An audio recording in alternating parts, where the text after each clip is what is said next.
Hello दोस्तों, welcome back. एक बार फिर से खुशामदीद है आप तमाम लोगों का हमारे इस यूट्यूब चैनल के अंदर।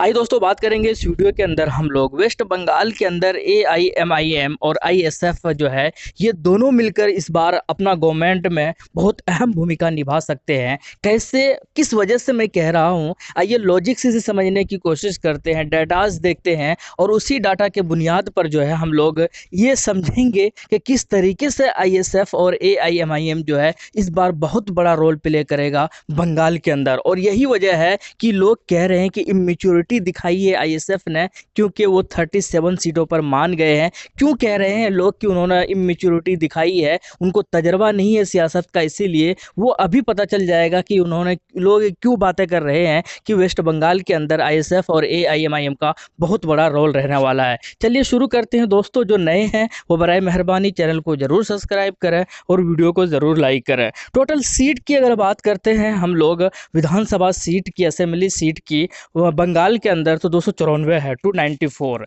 और उसमें से बहुमत चाहिए तो उसके आधे चाहिए, यानी कि 147 के आसपास अगर सीट लाएंगे तब आ जाकर आपका अगर जो है सरकार बनेगा, अगर आप इतना सीटें ले आते हैं तो। लेकिन 2014 में 2016 के अंदर किसके हिस्से में कितना गया था, एक नज़र दौड़ाते हैं तो कांग्रेस के हिस्से में 44 सीट गया था, जबकि लेफ्ट यानी CPM के हिस्से में 26, जबकि TMC के हिस्से में जो है वो सरकार बना था बहुमत के साथ और 211 सीट उनके हिस्से में गया था, जबकि बीजेपी के हिस्से में जो है वो मात्र 3 सीट गया था 2016 के अंदर। लेकिन 2016 के बाद एक बार फिर से इलेक्शन हुआ वहाँ पर 2019 के अंदर, और 2019 के अंदर जो इलेक्शन हुआ वो इलेक्शन हुआ MP का, यानी कि लोकसभा चुनाव हुआ। और वहाँ पर क्या हुआ, वहाँ पर जो बीजेपी 3 सीट लाया था वो बीजेपी जो है बहुत ज़्यादा और सबको सरप्राइज कर दिया।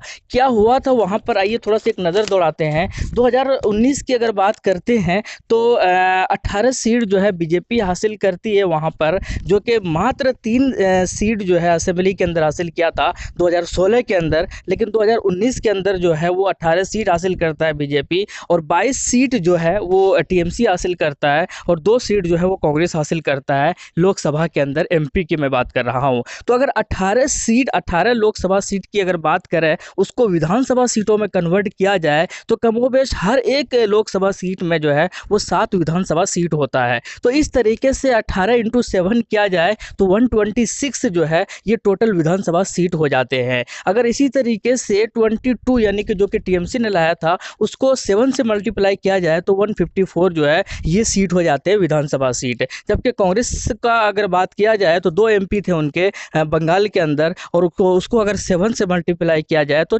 14 सीट जो है वो इनके हिस्से में जाते हैं असेंबली के। तो अब होता क्या है, अब देखिए समझने की कोशिश करते हैं। 18 सीट बीजेपी के हिस्से में गया है और इसको अगर 7 से मल्टीप्लाई करते हैं तो 126 हो जाता है। तो अब ये कहा जा रहा है कि 126 विधानसभा सीटों पर जो है वहाँ के जो लोगों पर जो है 126 विधानसभा सीटों पर जो है वहाँ पर यानी कि बीजेपी का कब्जा है, यानी कि वहाँ पर बीजेपी के जो MP है वो हुक्मरानी कर रहे हैं। तो उसका असर तो पड़ेगा, वो लोग तैयारी तो कर रहे हैं। यही वजह है कि जब बिहार का चुनाव हुआ था, उसका रिजल्ट आया था, तो बीजेपी बिहार के चुनाव का जीत का जश्न नहीं मना रहा था, बल्कि वो बात जो है बंगाल की कर रहे थे। तो वो समझ सकते हैं कि कितने सीरियस थे बंगाल चुनाव को लेकर। तो कुल मिलाकर ये है कि 126 सीटों पर जो है उनकी हुक्मरानी जरूर है MP के जरिए, और TMC जो है 154 और कांग्रेस जो है वो 14। लेकिन ये बात है हम लोग MP चुनाव के सीटों के जरिए से इसको एनालिसिस कर रहे हैं। लेकिन थोड़ा सा मुस्लिम वोटर्स का इतना बड़ा रोल क्यों बताया जा रहा है, इसे थोड़ा सा समझने की कोशिश करते हैं।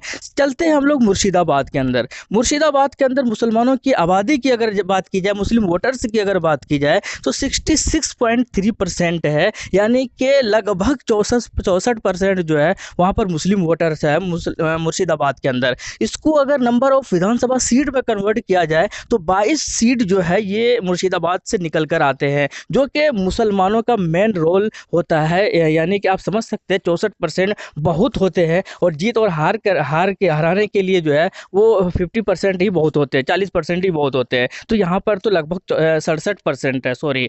तो 22 विधानसभा सीट जो है वो मुर्शिदाबाद के अंदर मुस्लिम वोटर डिसाइड करते हैं। मालदा के अंदर चलते हैं तो वहाँ पर मुसलमानों की आबादी जो है वो 51% है, और उस 51% को अगर नंबर ऑफ विधानसभा सीट में कन्वर्ट किया जाए तो 12 सीट निकल कर आते हैं। इसी तरीके से उत्तरी दिनाजपुर के अंदर मुसलमानों के वोटर की बात की जाए तो तो 49.9% जो कि 50% के आसपास है, और उसको नंबर ऑफ विधानसभा सीट में कन्वर्ट किया जाए तो 9 विधानसभा सीट निकल कर आते हैं। इसी तरीके से बीरभूम के अंदर 37% मुसलमानों की आबादी है और वहाँ पर 11 सीट निकल कर आते हैं। 24 परगना के अंदर जो है 36% मुसलमानों की आबादी है और 31 सीट निकल कर आते हैं। तो इस तरीके के अगर सारे सीट को ऐड किया जाए जहाँ पर मेजर मुस्लिम वोटर्स है, तो 22 सीट और 12 सीट, 9 सीट, 11 सीट और 31 सीट, इन सबको अगर आप ऐड करोगे तो ये हो जाता है 85 सीट। यानी कि 85 सीट ऐसे हैं जहाँ पर मुसलमानों की एक तगड़ा वोटर्स है और वही डिसाइड करते हैं,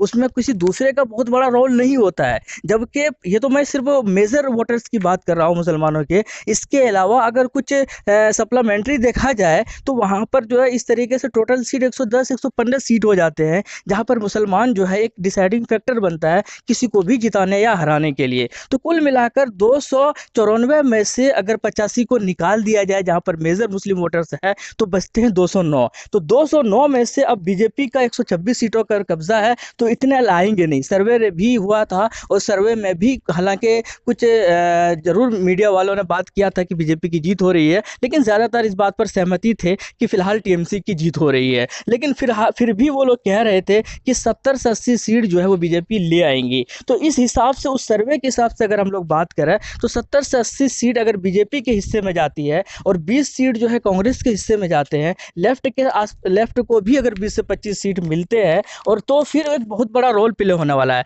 अब देखो कुल मिलाकर बहुमत जो है इस बार किसी को नहीं मिलने वाला है, ये मेरा मानना है और ये बहुत सारे राजनीतिज्ञ को का भी मानना है। बहुत ज़्यादा जो सियासत के बारे में जानते हैं वो लोग भी इस चीज़ को मान रहे हैं। बिहार के अंदर बीजेपी आसानी से इसलिए अपना पावर में बना लिया था, इसलिए जीत गए थे क्योंकि वो एक ऐसे पार्टी के साथ गठबंधन में थे जो पहले से ही वहाँ पर जिसकी सरकार थी। क्योंकि आपको पता होगा नीतीश कुमार और एनडीए यानी बीजेपी दोनों ने मिलकर जो है अच्छा परफॉर्मेंस दिया था, इसीलिए बिहार के अंदर आसानी से पावर में आ गए और बहुमत मिल गया था। लेकिन फिर भी जो है आप समझ सकते हैं कि 2-4 सीट इधर उधर होते तो एआईएमआईएम जो वहाँ पर किंग मेकर बनते बनते रह गए थे, और एमआईएम इस चीज़ और विपक्षी ने यानी कि तेजस्वी यादव ने इस चीज़ को जो है कबूला भी था कि एमआईएम जो है एक डिसाइडिंग फैक्टर बनने ही वाले हैं यहाँ पर। तो इस तरीके के, क्योंकि बिहार की तरह इतना आसानी से बीजेपी की जीत तो होगी नहीं वहाँ पर, क्योंकि टीएमसी का वहाँ पर गवर्नमेंट है, टीएमसी का पावर है, तो उसको कहीं ना कहीं स्लाइटली एडवांटेज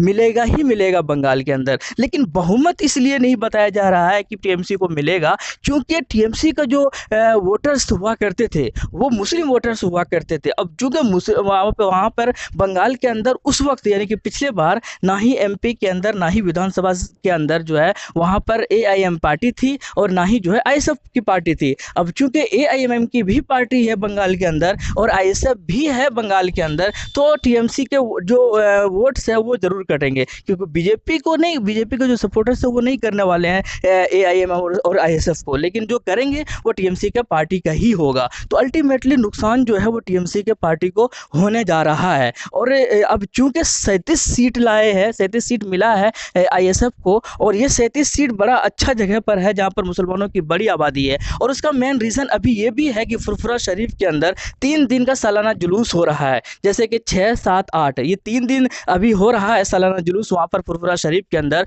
और लगभग 10 से 15 लाख जो लोग हैं वहाँ पर एट ए टाइम जमा होते हैं वहाँ पर मज़ार के अंदर, और सबके दिलों में कहीं ना कहीं भाईजान यानी कि अब्बास सिद्दीकी की मोहब्बत है। तो उसका अल्टीमेटली फ़ायदा होने वाला है, और इसीलिए कहा जा रहा है कि ये जो 37 सीट लिया है इसका फ़ायदा और इसको जो जीत है इसमें से आईएसएफ की काफ़ी जीत हो सकती है। अब वोटर्स 3 तरीके के होते हैं। एक वो वोटर्स होते हैं जो कि पहले से डिसाइड करते हैं कि हमको किसको चुन देना है, वोट देना है, और एक वो वोटर्स होते हैं जो डिसाइड करते हैं कि इन्वायरमेंट किसका है, माहौल किसका है, किसके बारे में कौन जीत रहा है, और वो लोग उसी को सपोर्ट करते हैं। और एक वो वोटर्स होते हैं एक किस्म के जो कि ठीक इलेक्शन से 1 दिन या 2 दिन पहले ही वो लोग चलो इस बार इसी को दे देते हैं, इस बार उसी को कर देते हैं, उस तरीके के लोग होते हैं। तो कुल मिलाकर कांग्रेस जो पहले 44 लाया था या सीपीएम जो कि पहले 26 लाया था, इनके नंबर्स में कमी या बेशी हो सकते हैं ये इस बार। अब इसका जो कमी और बेशी होगा उसमें कहीं ना कहीं मेन रोल प्ले करेगा आईएसएफ,